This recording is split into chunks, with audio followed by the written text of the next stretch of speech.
What's up, Keisha? How you doing? Hey, what's up, guys? All right, you can hear me well, Hello. right? You can hear us? Yes, I can hear you. All right, awesome. So we're just talking to the audience today. This is Keisha. She is the owner of the Slime Lounge out in Jersey, also in PA. Dope spot for the kids, dope spot for the adults too. Go check her out. But we thought it'd be cool to have her on board today because she is a friend of ours and she is a business owner. And if you know the woman that we're talking about, Shanquella Robinson, she was a 25-year-old African American businesswoman from Charlotte, North Carolina. She graduated from, I believe it was Winston-Salem State University. Very educated, very bright young lady, young queen, who was unfortunately murdered by some of her quote unquote friends, right? So that's what leads us to our discussion today is to talk about how do you really judge who's really your friend? How do you really depict who is by your side and who's just rolling with you for not so good reasons? There's been a lot of discrepancy. You guys know the deal too, right? I don't want to monopolize the whole thing, but Allegedly, we got to say allegedly. Okay? allegedly was murdered. She went to Cabo, Mexico, where 6 of her friends joined her, and she didn't come back. And it was said first that she had alcohol poisoning, and then looking back, it was alleged that she was actually murdered. There was a videotape that had surfaced. It's wild. But I will say this isn't the first time that has happened. That might have been one of the times that it's been magnified by the media with social media. But it's happened more times than not that we might not have been aware. But well, how do you guys feel about that, Miss? Where are you going with that? I mean, it's just unfortunate, Right. and my heart goes out to her family and, her friends because it's really sad to have a life taken at such a young age. Right. And not I mean, not even just at the family not having closure. So it's still a pending investigation. So we can't say too much about it. I didn't know her. I don't think Keisha, did you know her at all? No, I don't I think. didn't. Right. So none of us knew her, but at the end of the day, we felt like it was something that we had to talk about. We've all got friends. We're all friends. We're all business owners, so we understand what she had to go through as far as that, and to have people hating on you. And I'm speculating again. I don't want to go too deep into that. But Keisha, we brought you on too because you are a business owner. You are a friend of ours, and I know you have friends. But what's your take on all of this? Like, without being judgmental, what do you see the problem that happened with that? I do first want to say that, it's hard not to be judgmental, even Right. when these individuals, um, depending on what the outcome is, they are going to be judged by people of their peers, public Right. opinion, because it is a viral video going around. Just like Miss said, it's very, very unfortunate. She was only 25 years old, very bright, very loved by her family, as you guys can see on social media. And just for her life to be taken at such a young age, not even really being able to prosper, have Right. children, do the things that she, look forward to doing, is really unfortunate. Yeah, it really is, and it's really an everyday occurrence. I don't want to say every day, but it happens. Like I said, more often than not. But that's what we want to discuss. Like, how do you build a foundation of people to center yourself around? Because the people you are around, your environment, your places, your spaces, will shape and mold the person you are. But it also can cost you your life, unfortunately. And especially for our younger generation. I mean, we're not old by any means, but for the teens out there, it's hard to make a decision because you have the influence of wanting to be liked, wanting to be accepted. Right. So all of those things play a big role into it. But you have to realize that if somebody doesn't like you for you, then you got to keep it moving. Right. You really got to keep it moving. So what would you say, Miss, like as far as, coming from the female perspective, what are some of the things you guys come up against as far as the hating? Like, because guys, it's a little different. Like, that's why I wanted to bring out, we don't really hate on each other. I think in Trenton, New Jersey, I think it's more difficult for the men. I was looking at a picture just yesterday, and these were guys that was between the age of 16 and 20. Right. And it was 5 guys in the picture, and 4 of them was dead. Wow. Yeah, and I just said to myself, you have to be careful who you surround yourself around. Right. So it's not only the ladies. I think it's harder for the guys and the young guys in the urban area. Right. So I don't want to leave out anybody. It's just Right. young people in general. You have to be careful who you're around. Right. And in that case, it's the older people too, because Right. it's a little bit everybody. Keisha, what are some of the things, if you don't mind sharing, what are some of the things you've had to go up against as far as with quote unquote friends? And I don't want to say they're your friends if they weren't your friends. So associates, let's say some of your associates that you might have thought were your friends. What are some of the things you had to go up against? Wow. So this is a really sensitive subject for me, and I want to first thank God that my life is still intact, um, and it hasn't gone that deep. However, I've I've been doing business for a long time. I try. I'm like really multifaceted. I would say that I can do multiple things, and I just remember a time where I had people that were dear to my heart, that were business partners, but also like friends, and it just became a situation where people will try to use certain situations as a way to Mm, kind of, push you out of maybe deals or push you out of different circumstances. And a Right. lot of times people see the light in you. We want to talk about the light in you. Sometimes everybody, especially when you're from a small town, Miss touched on Trenton, New Jersey, where you are from a town where you can see what God has for you, and Right. sometimes you don't always see that, but the people around you, they don't see that. right. They're very Right. small minded. And when you're in small towns, you become very small minded. And sometimes when you start to manifest out of that and you start to kind of really become bigger than your circumstances, a lot of people Mm. they can't relate. They don't understand it. They even go as far as to try to discourage you because it's so mind-boggling. Like, how dare you have hopes? How dare you have dreams? Mm. How dare Good. you think broader than your mother, your father, and just the generations before you? And so, um, I do want to say that there has been signs before, and we have to listen to our signs. That small voice in your head is sometimes God speaking to you and letting you know Right. that that comment that friend made was not appropriate. It didn't Right. touch you in the right space for a reason. Right. Um, that way that a situation left you, and someone like me who has a very good heart and a very forgiving heart, um, I misconstrued those circumstances so many times, and I stayed in situations and friendships longer than I really should have. That's good. Wow. That's good. And that's so true. And it's like what you're saying is spot on, because the thing I would touch upon is to say that we ultimately attract who we are. And I can say that especially with you and Miss, as far as the giving part, you guys both have a heart of gold. And some people can take advantage of that. And as I was saying to her earlier, I'm like, listen, there's got to be a balance to things, because if you're always just a giver, then you will attract givers, but more importantly, you'll attract a lot of takers, Right. because you're not making any space to receive. You're always just giving. So there has to be that balance.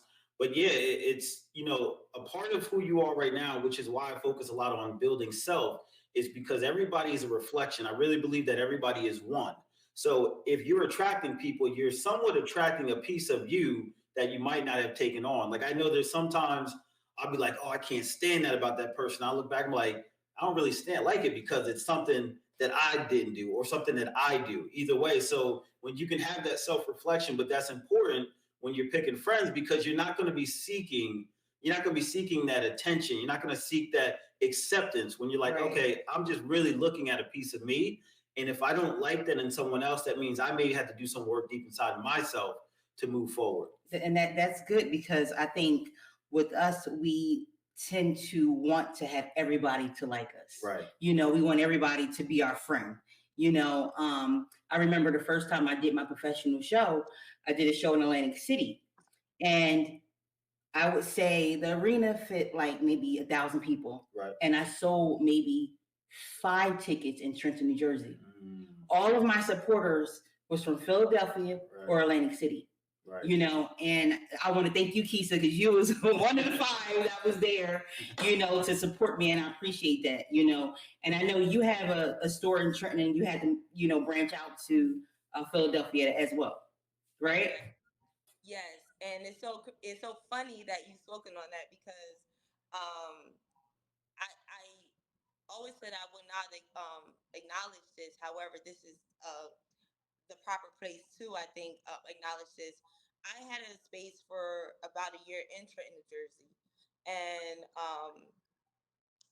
the amount of people, I thank God that I was able to open up another space about 10 to 15 minutes away because a lot of the people that were from my own city came to the one in, you know, Pennsylvania versus the one that was in Jersey. And the reason why that one was created was for the Trenton and the kids in our city, you know, to have a place to be able to go to. It wasn't just, we didn't just make slime in that place. We had a shout out to Still Here, which is an anti-gun violence organization, and our president Brandy. We had a youth program that was out of there that's taught about social and emotional learning. We did skills such as journaling, yoga, things that our children need. You know, we had a 8-year-old child that passed away. God rest her soul, a block away from our center. And her mom said when we had an event for her, mom said that she always wanted to go to the slime lounge. You know, and so people don't understand why you showing up, whether you're a friend or not, right? Why you showing up to things that are happening in your city, um, it brings more value. You know, Right.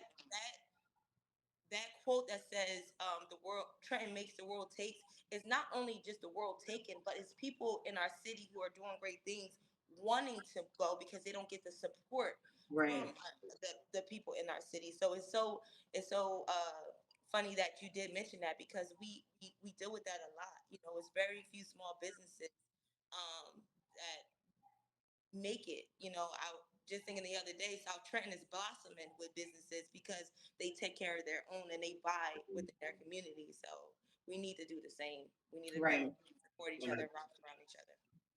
And I think you mentioned South Trenton, and typically in South Trenton is a lot of, you know, Spanish people, you know.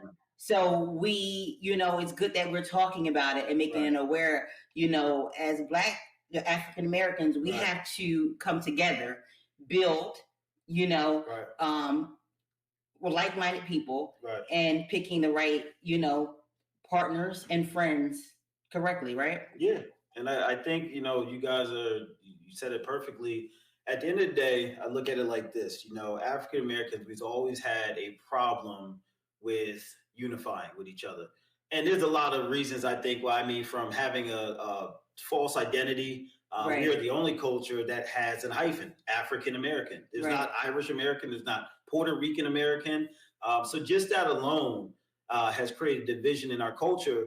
But on a bigger scale, I think if we can all just accept the fact, if you're talking about God and being one, if you can look at everybody as yourself, you're going to be less inclined to want to hurt somebody. You know, if you see yourself in somebody else and you're doing what the good word says is, which, listen, love thyself and love thy neighbor as you love thyself. If you love yourself and then you're going to love me like you love yourself, how are you able to hurt me? Right. You see what I'm saying? So it's a touchy subject, I should say, but I think we have to find a way to merge together.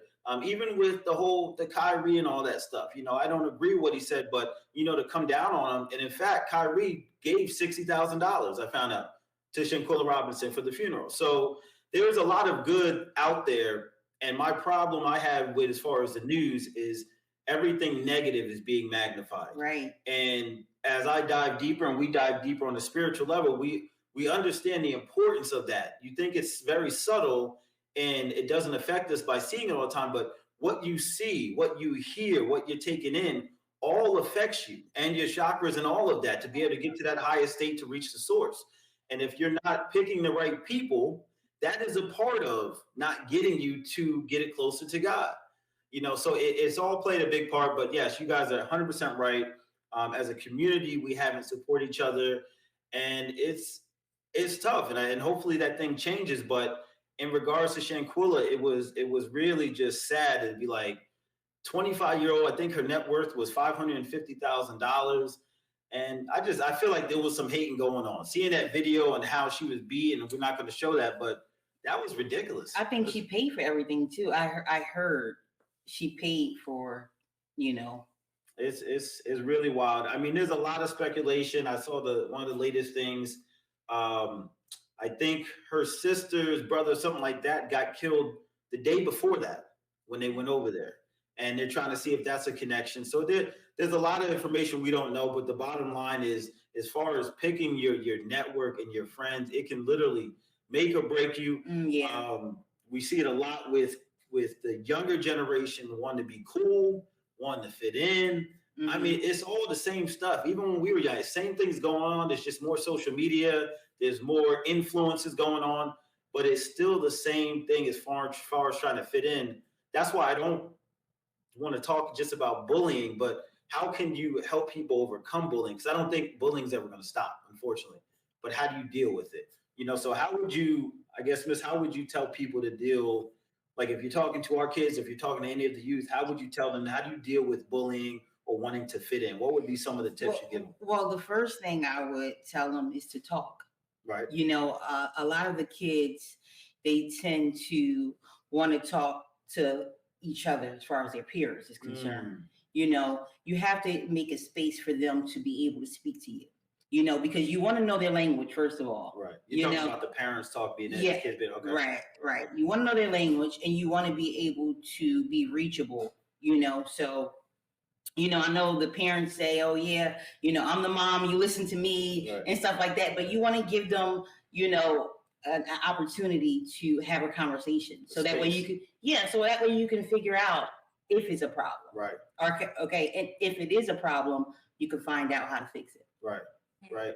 And Keisha, you have a lot of you have employees, you have kids you're always around, you have your own daughter.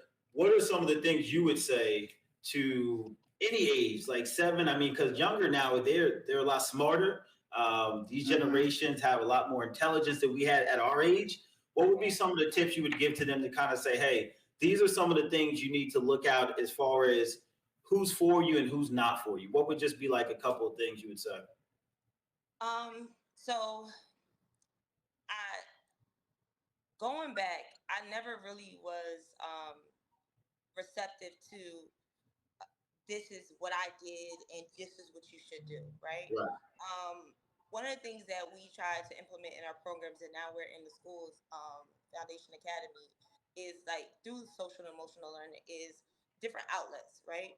So journaling, right? Teaching them about like how to release their problems or anything that they're going through on paper, and it has been working. I was going through some of the journals, and we had a lot of them that had talked about how great their week was, but then we had some that talked about how sad they were, and how they want to be happy, and how they want to visit their father, and those are the ones that we want to reach, because it's not every child. However, there are children that are going through things, so just really giving them an outlet, introducing them to new things, right? Because coming from the inner city, you are not privileged to a lot of different things, right? Right. Um, so one of the things we're bringing in is yoga, allowing them to learn tips. And we have a great yoga instructor who's coming in, who is not, she doesn't just do yoga, but she really kind of taps in with the kids and really kind of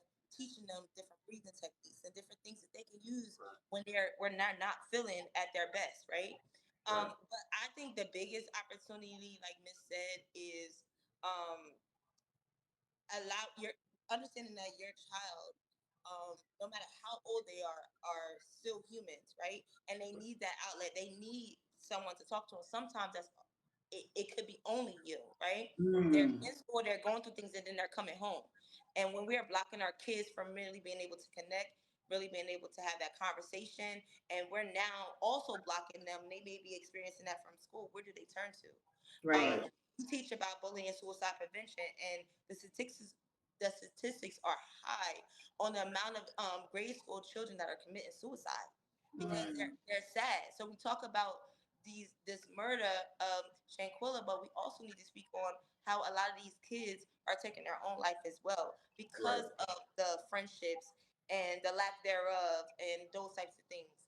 So I really think just really loving on your babies, figuring out what's going on, trying to get them the help that they need, one of the things that is happening in Trenton is that there's grant money that is coming through the pipeline just for uh, our children, our social emotional learning, and it is forcing people who want this grant money to put in programs into their facilities, or create curriculums centered around helping our children. Right. My prayer is that they use that money wisely because our children need it. They really Right. do. So, And that's key on what you said. And yeah, Shanquella, that was a terrible death. But as Keith is saying, we have to focus on, we want to catch it early. That's the thing. And she was 25 years old. I'm not sure how old the other ones were, but the fact of the matter is, they all have an upbringing where something might have had to be tweaked, something wasn't addressed. And to piggyback on what you guys are saying, yes, you have to allow your kids to talk. You also have to allow them to ask questions and teach them to ask for perfect questions or the right questions. And that was always big with me. Like, I know Miss came and she didn't ask a lot of questions. I'm like, well, how do you not ask that? You're not curious enough? And she genuinely was not curious. And I'm like, I took it as being nosy. I'm like, listen, I'm not asking all them questions. I'm like, listen, I got to be nosy because I got to know. Like, yeah. But that balance. Yeah, and Jesus asked questions. Right. Realize that your father asked a lot of questions. So when I saw it, I'm like, there's signs and symbols, like you said, Keisha, to everything. And if we pay attention to it, and if we seek God first, He opens up all of those doors for you. But the fact of the matter is that you have to catch it young, and it's a lot easier to catch it young because the older we get, the more stuck in our ways we get. Right. So if you can catch it young, but like you're talking about, kids are committing suicide because of friends, because of that, but mainly because they don't know and cherish themselves. They don't realize who they are. And that is so big for me. And that's why it's always for me is like focusing on self. I'm like, I don't know what this person's doing or that person doing, but let's talk about what you're doing and how you can change things. Because all these other elements are going to be different. I've had to deal with a lot of time in my life dealing with being the son of Smoking Joe Frazier. So mentally for me, wasn't put on by anybody else. Mentally for me, I always had my guard up to say, well, are you friends with me because of this? Or you think I got this because of that? So that's something I've always had to fight with. And I've probably lost some relationships with people who were with me, but I'm just like, I don't know. Like, and it could be one little trigger. You say something, I'm like, oh, okay. You want to talk? All right, well, nah, you ain't my friend. So I know kids have to deal with that. Kids in the inner city, there's kids who grow up in a good neighborhood who have to deal. We all have an inner fight that we have to face. And I think we have to do a better job as a community, as parents, as a nation, just to work on them to figure out early, all right, how can we focus on building you as an individual and then go out and seek friends? A lot of times it's backwards. We're seeking friends to be able to figure out who we are when you should be trying to figure out who you are, and then that'll attract the right friends that you need. I want to also say something as well. Yes. You spoke about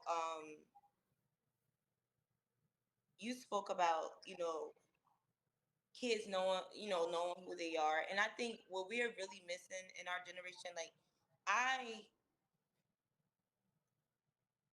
grew up in church, right? And everybody has their reasonings and different things like that, but there's so many great teachings that help you identify like who you are. And if a lot of these children knew who they were, then that even the thought of committing suicide wouldn't be there. But even going back to friendships, right?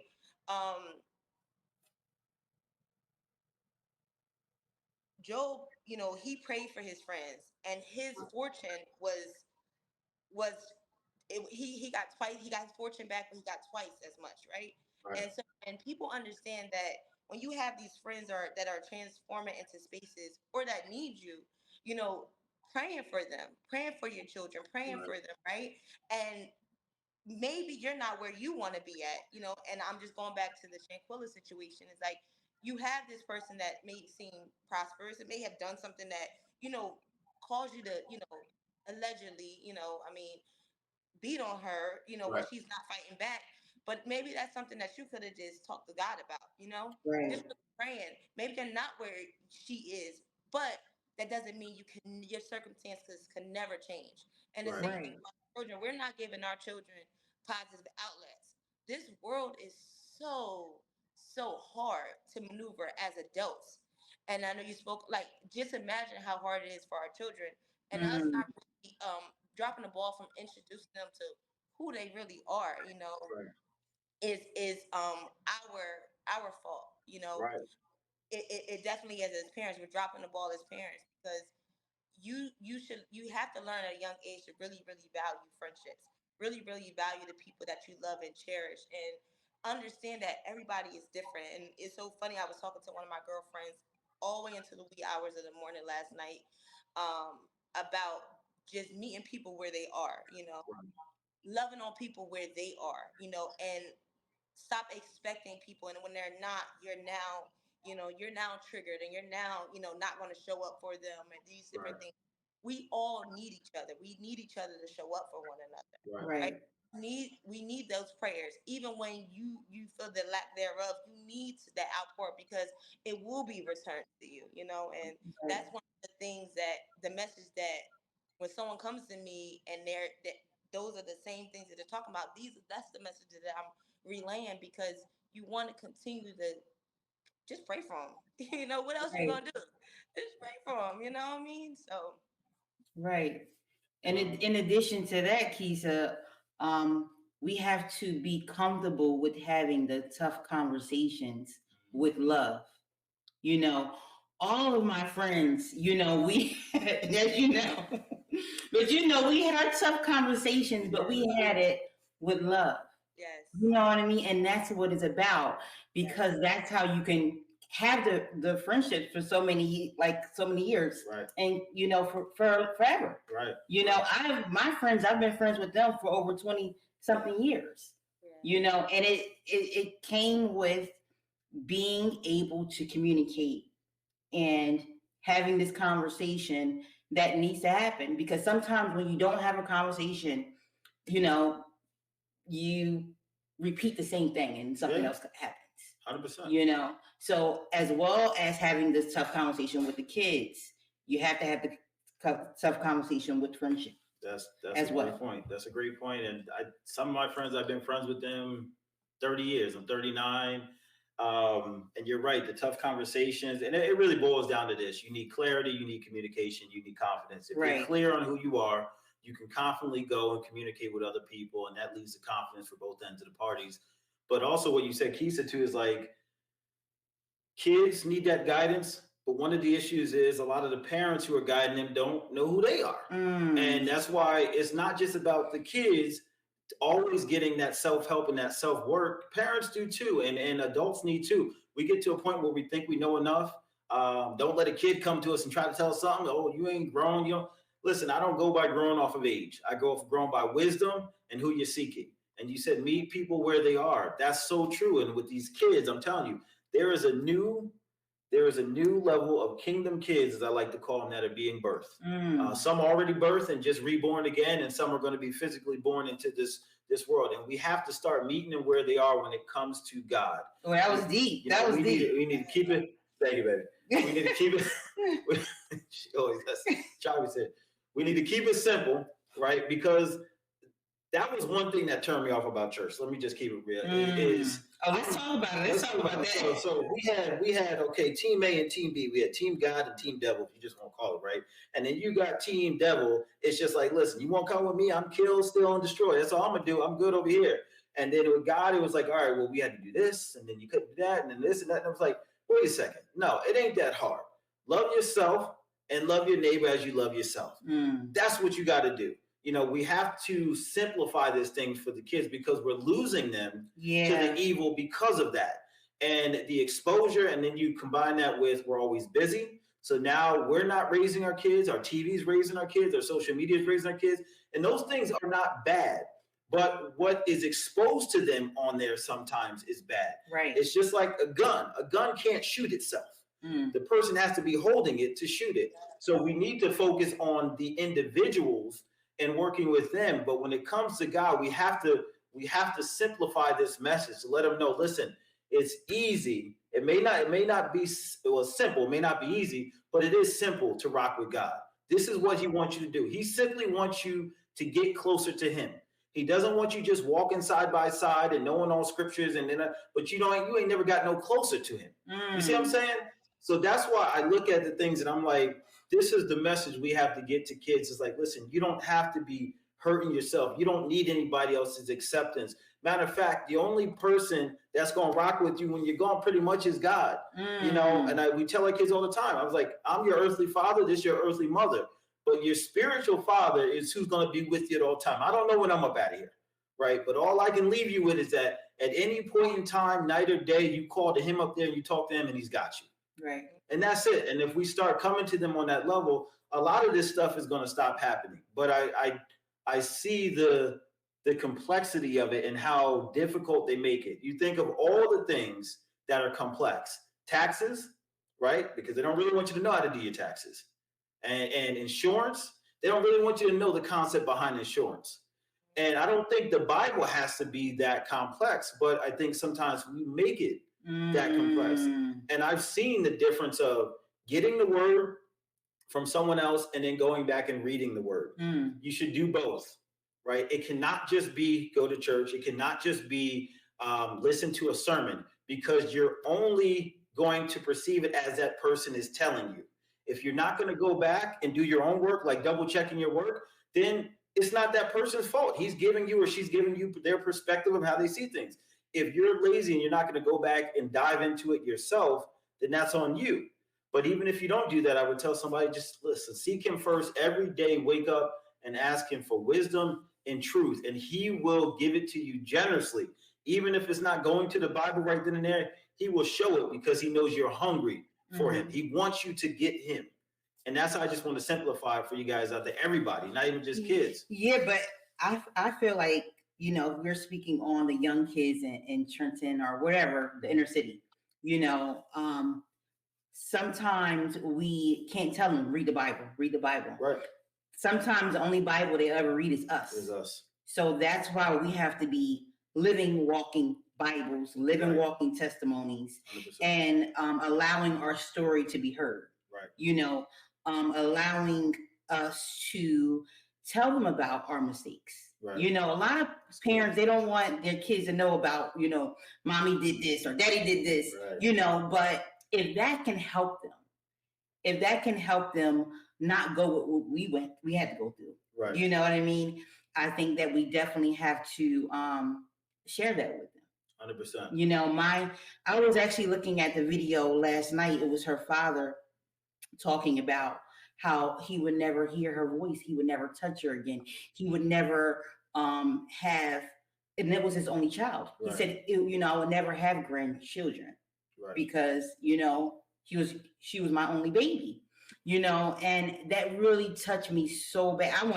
I really was in tears, you know, but, you know, having the father that I had, you know, 2 weeks before he passed, he called me on the phone and he's like, Miss, you know, if you don't remember anything I ever taught you, remember this, pick God first. Right. And I think when you pick God first, you allow your life, everything comes in that order. Right. If you're putting God first, you're living ethical. You know what I mean? You know, you're treating people the way they should be treated.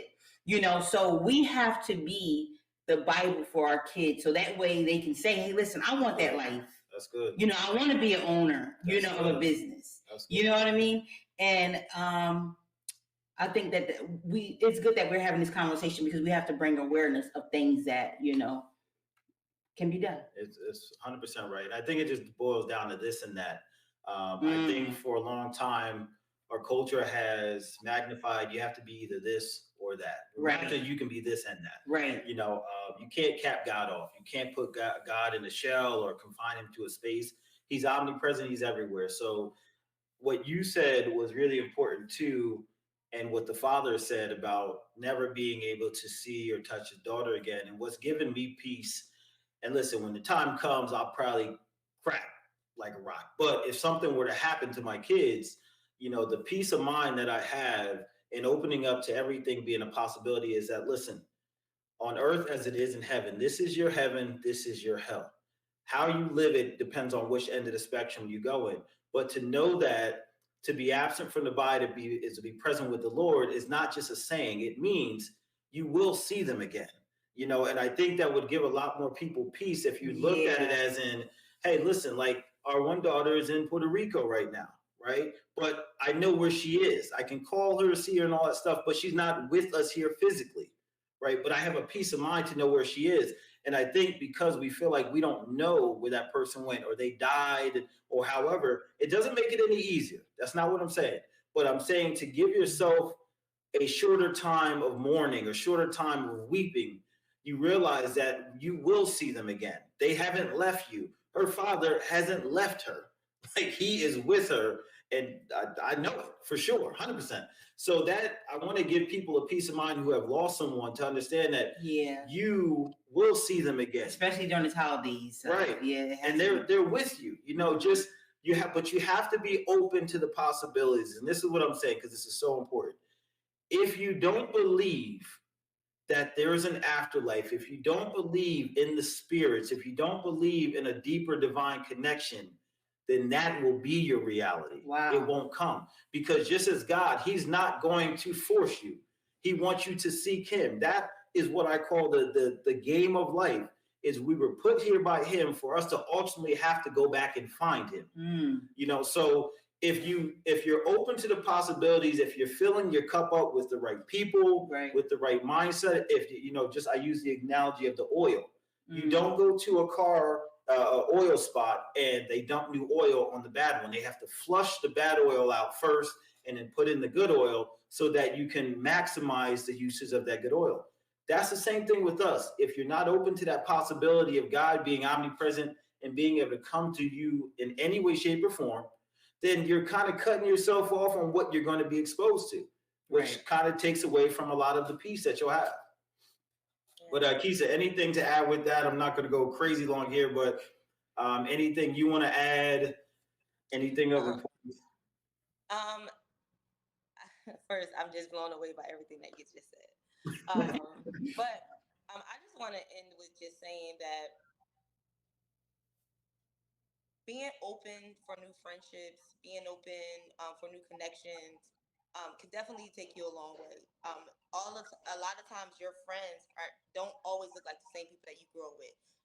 Some people are very fortunate enough to have those same group of friends in their life. However, being open, having an open mind, having an open heart, um, but trusting God and believing that when you, so funny, we were just talking about this, but when you remove things that are not for you, it leaves space for things to be filled. For that space to be filled, and sorry, he gonna laugh at this, but so I think that, just really being open minded to those things, seeing the signs early that when something doesn't really fit you, especially where you are in life right now, being okay. I always say, like, especially with the breakup, it's okay to leave situations amicably. It's okay to say, wow, at this point, it's not really serving me. So I'm going to remove myself, right? What's the alternative? Getting bothered, getting upset, and then it's being forced apart. It's okay to really just kind of leave amicably and waiting for your people. I always believe that my people will come. People that see my vision. My grandson from one store, it was magnified. My next store, I had politicians there. I had, where I thought like, wow, my own community is not showing up, and I show up for everybody. I had, proclamations that was given and these things. So really it will be replenished, and you just have to have that faith in God that He's going to send you your people. And that is even to any children, any young adults that are listening. Um, you're not going to have the same friends. Not going to say the same friends in high school. It is okay. It is. It is to meet you where you are. It is okay that y'all not friends no more. It is okay that your friend did this to you. It is okay. Go to sleep, wake up, and brush it off. You are dope. You are made in the eye of the Creator. You are beautiful. You are breathing, and your every day that you have breath in your body, you can use that day to make new connections with people. Wow. So I just want to end with that, and my prayers go out to not only the family of Shanquella Robinson, but also the young adults that were involved, the people that were Mm, watching, because it's something deep inside the spirit that I would definitely want to pray for. Because sit there and watch that happen and someone not intervene, that happens a lot. And I hope that young adults from elementary to middle school to high school that are in these situations where they see someone being bullied, they see someone, just know that this can be a reality. That classmate that you see every day could pass away, and so I want you guys to be that person to be able to intervene, be able to speak up and say something. So my heart goes out to them, and I'm going to be praying for everybody in this situation. yeah. Amen. Amen to Amen. that. And I think, it's deep with that. But I would say this, and one thing you did say that I think is important too is you're making a transformation. So you're not always going to be the same person. So that means you Mm, can't take everybody with you where you're going. It wasn't designed that way. People are with you for a season for a reason, but it's when we try to carry them to the next season. But you have to be aware of where you're at. And I think having standards for yourself. And I know our pastor talked about that, saying a lot of people think standards are like here, where meanwhile your standard is really the floor to really set the precedent of what you're going to what here. This is the bottom floor right here that I'm gonna be dealing with, and you got to come higher than that. Like this is where I'm setting it. So if you're below here, it's not that I'm better than you. It's not that I don't like you. I may love you, but I just can't take you where you're going, where I'm going right now. And I think that's so important. But the other thing you said too is while you're waiting for God to bring you the right people and the people He has set forth for you, you're still working. You're not just waiting and praising and worshiping and not working. That don't work. You got to be putting in the work. You got to give God something to bless. You can't just be asking for blessing. He's like, yeah, I ain't got nothing to bless. You ain't doing nothing. So mm, you have to put in that work, and just focus on just giving a little bit every single day. Call somebody and say they look nice. Call somebody and say I love you. Call somebody and say thank you, because you really don't know what's going on in somebody's head. right. And I can tell you from what we've done, me, you, my sister, Weeda Frazier Collins, the legacy exists. We give back to the at-risk youth. Yeah. And we've done that with sneakers. We've done it with boxing shoes for the boxers, money, scholarships. And you can see the smiles on the kids' faces. Like it's something so small to us, but it's something so big to them. But in the midst of giving everything that we're doing, we don't let it go on deaf ears. We're not just giving without a message. And the message is that we're doing this so that you can walk boldly and confidently into your future. But we need you to reciprocate this by going out and doing something to help the community, being somebody, making something of yourself. So this doesn't just fall on deaf ears. This isn't just a pair of kicks for you to walk around and impress somebody else. It's for you to walk so that you can focus on self. So that's the message I would have for the youth. The message for the parents is listen to your kids, like my wife said, but also be open to constructive criticism, be open to growing yourself, because none of us have arrived. We're all a work in progress. So don't humble yourself, stay hungry, but humble yourself at the same time. And just, that I think with that formula, you'll be good. You're not going to be perfect, but it all starts with right in here. Yeah. Seek This God. is cool. Seek God. Yes, all day, every day, even on Sundays twice and Mondays, something like that. But no, that's all we had, babe. You got anything? No, this was good. We definitely have to do another show. We had to bring you on. I want to speak on probably not this next week or the week after, but I want to speak on the importance of saying no. That's good. Yeah.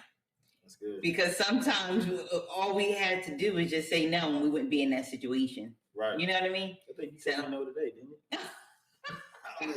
you might have told me no. But no, that's real talk. So we'll have that. And then also, inbox us, hit us up, let us know what you want to talk about. We're here to serve you guys. We're here to talk about things that are going to positively impact and influence you to be the best version of yourself. That's the purpose of these conversations. Keisha, thank you for joining us. Make sure you check out her Slime Lounge in PA. Give the address to where they can go to, website, physical address. So our website is www.theslimelounge.com. Our address is in Oxford Valley Mall, which is 2300 Lincoln Highway, Langhart, Pennsylvania. You can also find us at the Slime Lounge NJ. If you guys have any questions, and we do a lot of community outreach, We're actually looking to impact more children. You guys can also please take a moment to follow at still.h3r3, which is still here, our website. We are looking for a lot of community partners to come in to speak with the children, really be able to make our network grow and be a part of our village, because it really takes a village. Sometimes we talk about the parents who don't know, and we want to be able to connect those children, those families with different resources. And so we really want to be a part of our village and be a resource. And so we invite you all with love.